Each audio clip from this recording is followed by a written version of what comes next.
Existen similitudes y diferencias entre la noche de Tlatelolco en 1968 y el 26 de septiembre en Iguala, Guerrero.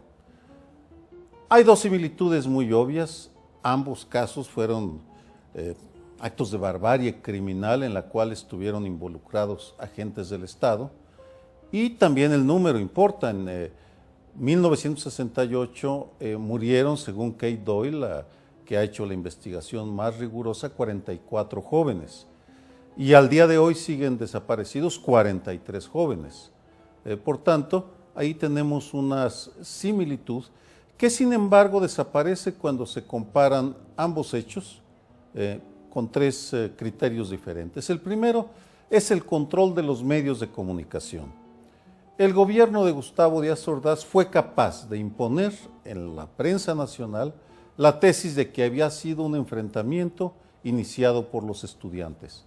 Ese no ha sido el caso en Iguala, Guerrero, donde los medios de comunicación nacionales e internacionales, así como las redes sociales, han difundido la barbarie cometida contra los jóvenes desaparecidos.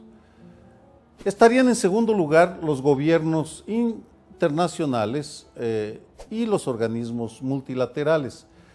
Gustavo Díaz Ordaz y su gobierno fueron capaces de crear lo que el embajador de Gran Bretaña aquel año me comentó en una entrevista para un libro, Sir Peter Hope. Hubo una conspiración del silencio en el cual los gobiernos extranjeros no preguntaron y el mexicano tampoco les dijo nada. Eso es totalmente diferente en la actualidad, porque es notable el coro de exigencia que ha surgido en todo el mundo hacia el gobierno de Enrique Peña Nieto.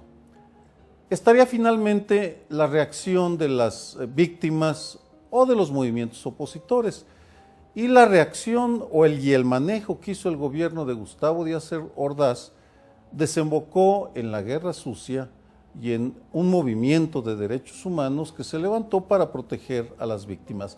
Sin embargo, fue un movimiento muy lento, muy largo.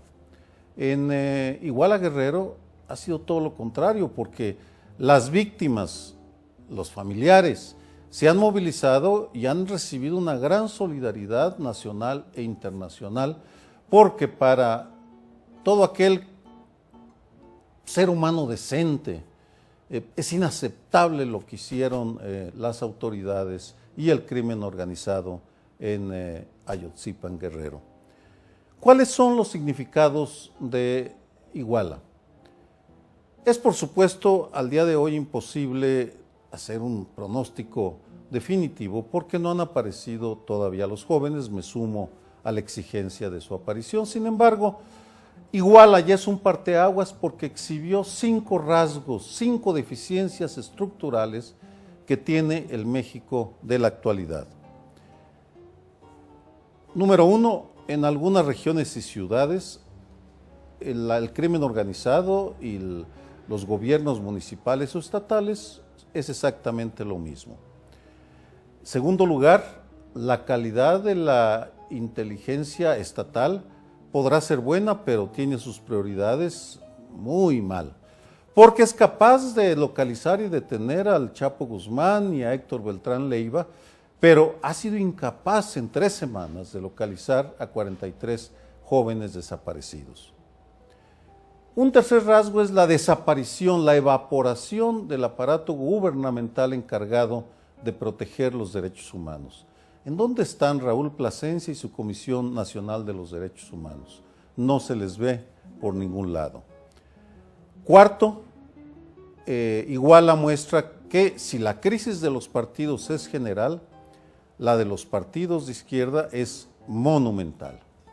Y finalmente, ni los partidos ni los gobiernos están demostrando que tienen entre sus prioridades a los pobres y a las víctimas. Por ello es que creo que Iguala tiene un potencial de transformaciones y de cambio similar a las que tuvo el 2 de octubre, después en los años que siguieron.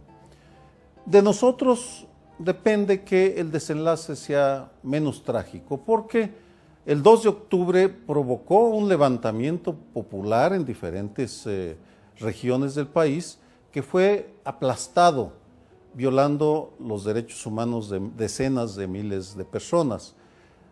Hubo cambios, por supuesto, surgió un movimiento de derechos humanos, pero al final sí fue un saldo violento. En ese sentido, hacia el futuro, Iguala plantea un dilema para quienes estamos inconformes con lo que está pasando. Habrá quienes se radicalicen y decidan que la opción de las armas es la única que les queda.